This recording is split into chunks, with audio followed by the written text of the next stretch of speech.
Healthy and productive workplaces are psychologically safe places. An office where people feel safe to share their ideas, ask questions, or raise concerns, without fearing humiliation or punishment is more likely to have members who are engaged, creative, and committed to the work. Creating psychological safety at work is not down to one person. Everyone, including leaders, should be involved in creating a place where people can exchange their views freely in a respectful manner. Here are 5 do's on how to create that space. Do encourage open communication. Encourage open communication by allowing people to speak up, ask questions, and provide feedback. You can respond constructively when they do so. Do listen attentively. When others speak, it is vital for you to pay attention. Throw away the temptation to interrupt or dismiss the other person. Instead, engage them by asking questions and respect their inputs.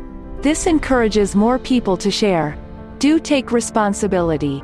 We like to take credit for good results, but what about mistakes? Take responsibility for mistakes and see it as an opportunity for growth and learning. This creates an environment that values learning and continuous improvement. Do model vulnerability.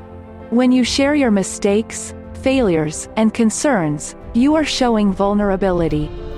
This creates a more trusting and supportive environment for everyone. Do promote self-awareness.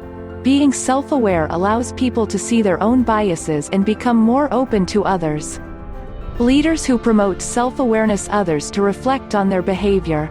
Creating psychological safety at work is not only the job of the leader, or the team, but a shared responsibility for all.